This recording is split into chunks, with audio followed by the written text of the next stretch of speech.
Dan gue tuh selalu ngeliat cowok itu selalu punya prinsip gimana cara cowok itu gimana cowok itu memperlakukan ibunya kayak gitu. Kalau Oh, jadi iya iya. iya Jadi iya bagaimana ngeliat cara cowok itu memperlakukan ibunya? iya Misalkan dia sayang sama ibu, berarti dia sayang sama kamu iya gitu. insya Allah gitu.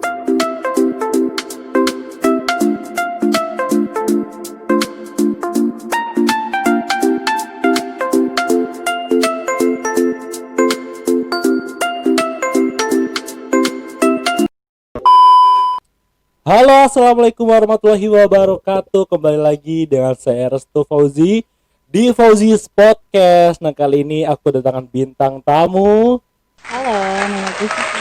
Siva. Gimana kabarnya, Siva? Siva, ini kan udah tahun baru 2021 ya. Gimana? Yap. Apa namanya? 2002 kenangan-kenangan di 2020-nya gimana? Udah terlupakan kah apa masih keinget-inget mantan mungkin? Aduh, ya udah yang pasti harus dilupain ya. Harus dilupain yang namanya mantan terus dibuang jauh-jauh gitu kan. Yap, betul. Betul banget. Nah, Siva, kali ini tuh pembahasan kita adalah mengenai yang lagi hits. Ya, gak hits juga sih. Ini pasti ada di setiap lingkungan masyarakat, keluarga, atau Iya. bahkan sebuah hubungan gitu pasti ada yang namanya toxic relationship. Alhamdulillahnya selama gua dalam pacaran tuh nggak pernah ya ngalamin toxic relationship. Wah, Masya Jadi Allah. itu tuh romantic relationship gitu. Gak mungkin. Alhamdulillah Pasti dong ya. setiap orang selama dia pacaran tuh pasti ngalamin yang namanya toxic relationship Yap, ya. betul betul. Mm. Nah, ngomong-ngomong tentang toxic relationship ini, Siapa pernah ngalamin gak sih? Pernah sih, Pernah pernah. di kehidupan di masyarakat, di keluarga atau di pacar atau di mana atau di mantan gitu? Kalau pasti di setiap circle pasti ada ngalamin toxic relationship-nya ya. Heeh. Cuma ini lebih ke mantan itu lebih kayak apa sih? Lebih apa ya? Rumit gitu. Kalau di keluarga kan pasti ya. Heeh. Iya. Nah, coba dong ceritain gimana waktu Siva dulu sama mantan pacar ngalamin toxic relationship. Ataukah dia kasar main tangan atau kan toxic relationship itu bisa dari segi sifat, Mm-mm. dari perkataan Ya, atau perbuatannya dia ya. ya. Kalau mantan sifat itu dari apanya? Banyak sih. Ada beberapa faktor Mm-mm. gitu. Cuma tapi pas awal-awal ngejalin hubungan itu enggak sih, enggak kelihatan toksiknya. Mungkin emang rata-rata kayak gitu ya. Iya, heeh. Baru baru ngalamin toxic relationship itu ketika LDR. Ketika LDR dia mengalami toxic relationship. LDR dari mana ke mana nih? Kebetulan pas kita mulai kerja masing-masing, dia pelayaran, Pelayaran. terus gue kerja. Kalau kayak anak buah kapal gitu ya, Ya, yang beberapa tahun sekali pulang. kalau dia waktu itu karena baru jadi 6 bulan sekali. Oh, 6 bulan sekali LDR-nya. Nah, toksiknya tuh gimana tuh waktu itu? Waktu itu mungkin karena nggak biasa LDR ya, karena kan kita Hmm. kebetulan tetanggaan pacarannya. Waduh, pacar dulu tetanggaan. Terus. Enggak tetanggaan banget sih, maksudnya satu satu RW cuma beda RT aja. Oh, satu RW cuma beda RT yang Ya, nah karena sering ketemu kayak gitu tiap malam ketemu, walaupun nggak tiap malam sih, cuma dalam seminggu itu pasti ketemu 3 atau 4 kali gitu ya. Pas LDR ini kan bener-bener sampai 6 bulan gak ketemu tuh, jadi mungkin kalau akunya sih ya selalu bilang pokoknya yang penting kepercayaan Ya kayak betul. gitu. Yang pertama kalau pacaran LDR tuh yang penting kepercayaan, saling percaya satu sama lain Ya gitu. betul, cuma mungkin karena belum terbiasa, jadi awal seminggu itu masih oke gitu ya, cuma Ya, semakin kesini dari nyesek gitu ya. lebih ke dianya sih, mungkin dianya belum terbiasa ya, jadi dia yang kayak cemburuan terus netting kayak gitu sih, Netting lebih tuh yang negatif thinking oh gitu. selalu berpikir kita yang berbuat enggak gitu Ya ya. betul betul. Oh gitu. Jadi selama ngejalan LDR tuh berapa lama? LDR itu berapa ya, pokoknya Mei Mei sampai Desember itu berapa bulan ya. Mei, Juni, Juli, Agustus, Agustus September, Oktober, November, 7 bulan, setengah tahunan lah ya ya mengalami LDR itu. ya Oh, setengah nah tahun. terus dalam toksiknya tuh dia kayak gimana? Itu Nih dulu yang bikin toksiknya tuh si Siva atau pacarnya mantannya itu? Atau dua-duanya jangan-jangan.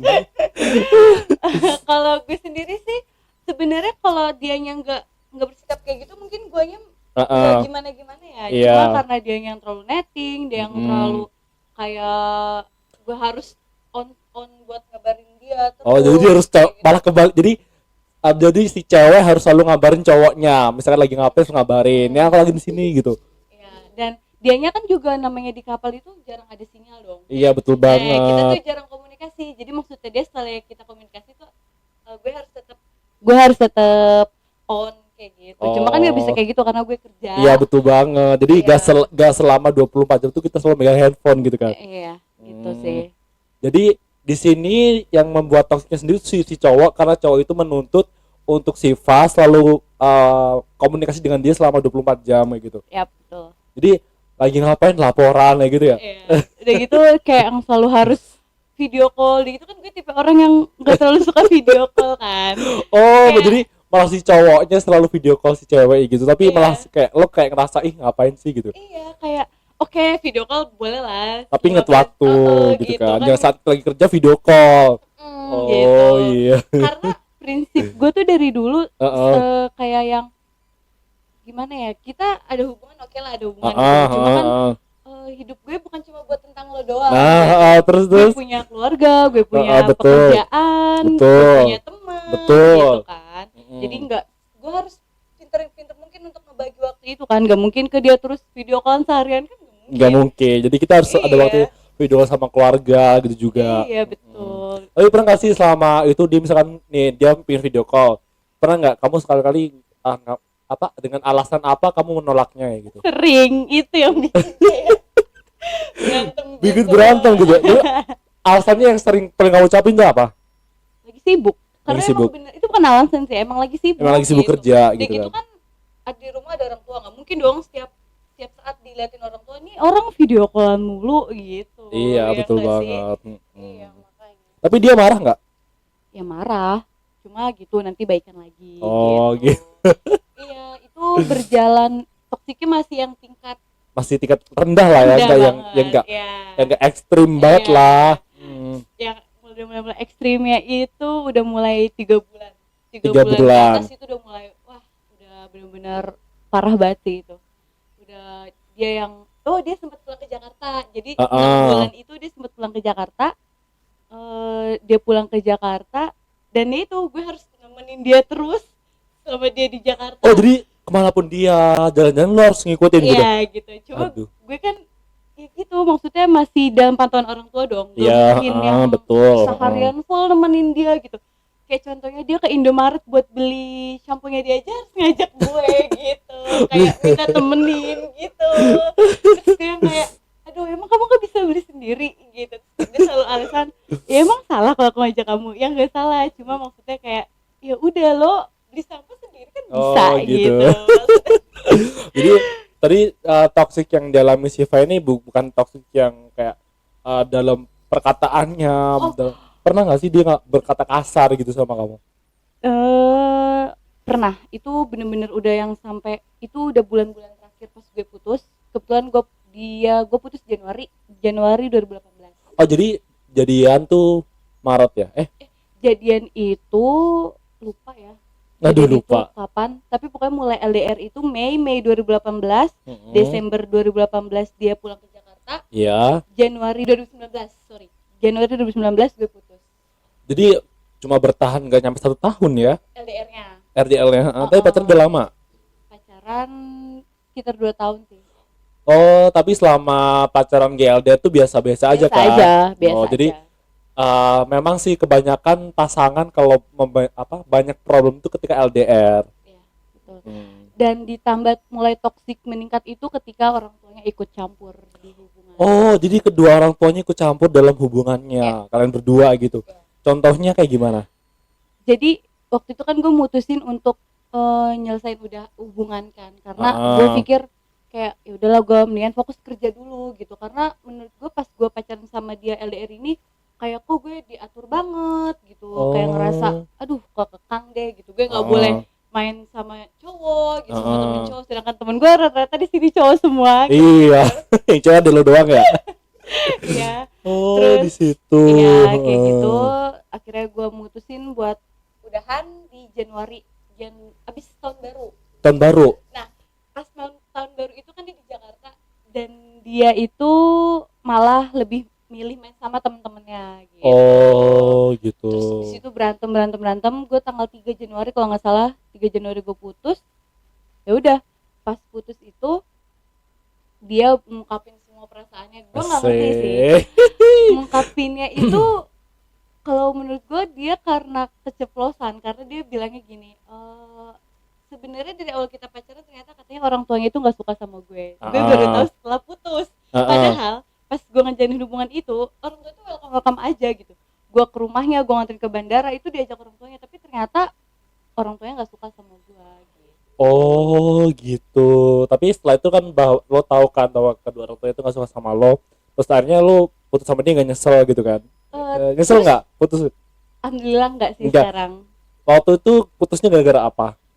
Ya gue, yang gue tadi bilang, gue mutusnya karena gue nggak bisa nih kayak gini terus dikekang kayak gitu kan. Terus akhirnya udahlah, gue mutusin buat gue fokus dengan kerja dulu kayak gitu. Nah terus orang tuanya, pas dia bilang orang tuanya nggak suka sama gue tanya dong alasannya apa, karena selama ini pas gue pacaran kayak orang tuanya fan-fan Ya, aja fan-fan gitu. aja gitu. Nah terus akhirnya, terus kata dia nggak suka karena gue orang Betawi. Oh, dia orang apa? Dia orang Jawa. Orang Jawa. Iya, dia nggak suka, katanya dia pengen dapetinnya Jawa juga. Oh. Dan karena hal ekonomi juga kata dia gitu. Kenapa ekonomi? Nggak ngerti sih, karena nggak ngerti, pokoknya dia tuh bilangnya kayak gitu. Mungkin karena dia kebetulan emang orang ada sih.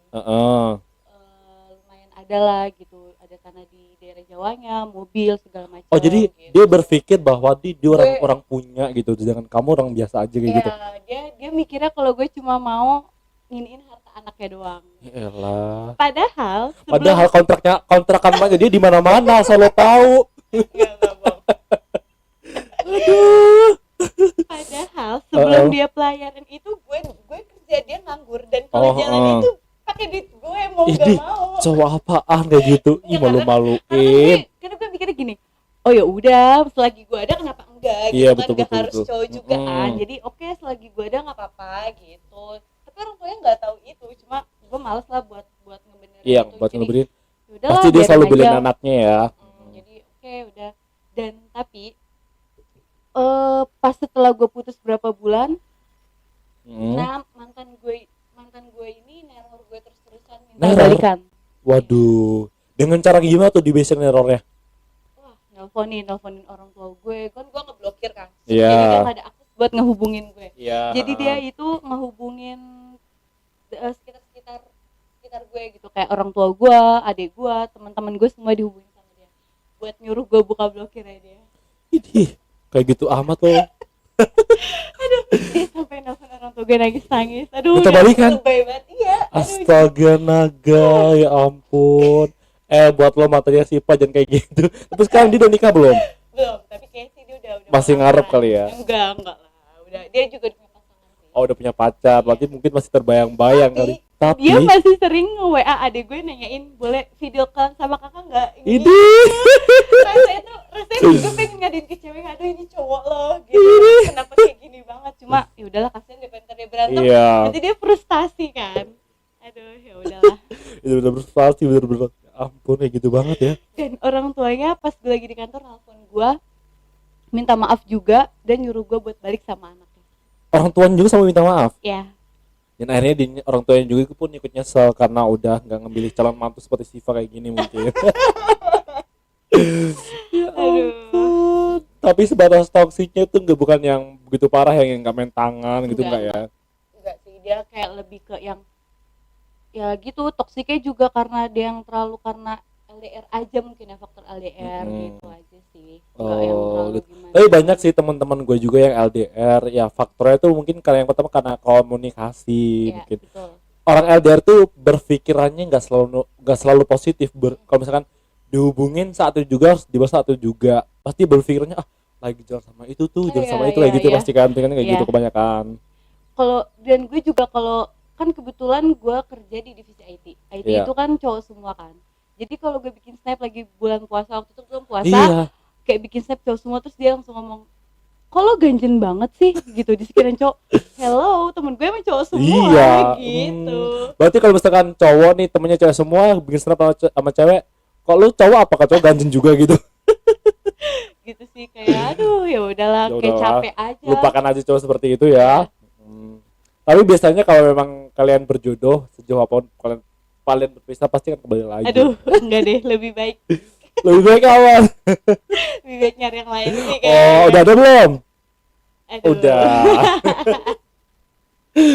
Nah, jadi sebatas toksiknya tuh bukan toksik yang maksudnya yang bukan yang parah banget, tapi yang masih biasa-biasa aja gitu ya. Semoga aja nggak ngalamin kayak gitulah. Banyak sih teman-teman kita di luar sana ngalamin toksik kayak gitu kan. Ya. Nah, selama apa namanya? Setelah udah putus nih, putus pernah gak sih kepikiran nyesel gue yang mutusin waktu itu lo ya? Gue Pernah nggak kepikiran buat nyesel mutusin dia awal gitu? putus itu ya namanya juga cewek ya, dia mutus dia nyesel kayak gitu. Ini berarti kebanyakan cewek seperti itu ya, dia mutusin dia nyesel. awal doang. Awalnya, lalu Setelah ke sini semakin oke, gue bersyukur nih dijauhin sama dia, mungkin gue emang mau dikasih yang lebih baik dari dia gitu. kayak gitu sih. Jadi sekarang lebih yang ke bersyukur. Pas Bersyukur. awal putus emang kayak aduh galau gitu. Galau, gak bisa makan, kepikiran. Salah. Galaunya gue malah banyak makan. Aduh, kebanyakan orang kalau galau gak bisa makan, dia banyak makan gitu. Jadi udah nyesel gue mutusin dia, kenapa? Padahal gue cinta gitu kan. Ini bucin. Awal-awal kayak gitu, itu berjalan sampai 2-3 bulan, tapi setelah 3 bulan Move ini on ya. gue sibukin buat kerja, udah kerja Dia aja, lupa kerja. gitu. Gue selalu mikirnya kayak ya udahlah, gue perbaikin diri aja, insyaallah dapet yang baik juga. Amin, gitu. amin. Apalagi di tahun 2021 ini, semoga Siva dapat pacar baru. Amin, yang baik, yang romantis, yang nggak toksik. Kalau bisa gak sih jangan LDR. pacaran. Langsung ta'aruf tuh buat kalian cowok-cowok di luar sana yang mau ngajak Siva ta'aruf, silahkan datang ke sini ya. Nah, tipe kalau cowok dari Siva tuh kayak gimana tipenya? Tipe pria idamannya Siva? Bingung sih, kadang suka banyak yang nanya gitu ya, tipikal cowok lo kayak gimana sih gitu. Di kantor pun suka banyak yang ngejodoh-jodohin, cuma kayak udah namanya yang gak srek gitu ya. Iya, ngapain ya? Kalau tipe cowok, kalau ditanya tipe cowok sendiri sih nggak ada tipe yang kayak gimana sih. Yang penting baik, Ya betul. seiman gitu ya. Ya, dan gue tuh selalu ngeliat cowok itu selalu punya prinsip gimana cara cowok itu buat gimana cowok itu memperlakukan ibunya kayak gitu. Iya. Jadi bagaimana cara cowok itu memperlakukan ibunya? Misalkan dia sayang sama ibu, berarti dia sayang sama kamu ya, gitu. Insya Allah gitu. Terus sebenarnya ngeliat dari situ aja sih, yang penting sholatnya kayak gitu sih. Iya.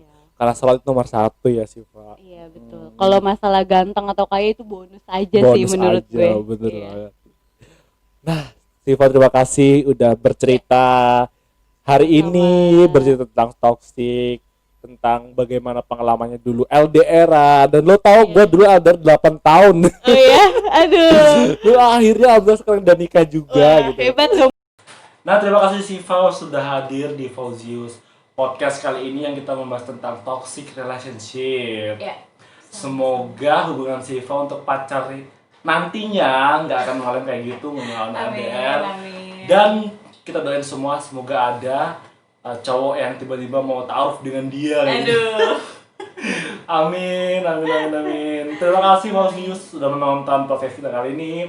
Saya Artu Fauzi dan Siva pamit undur diri dan sampai jumpa. Dadah.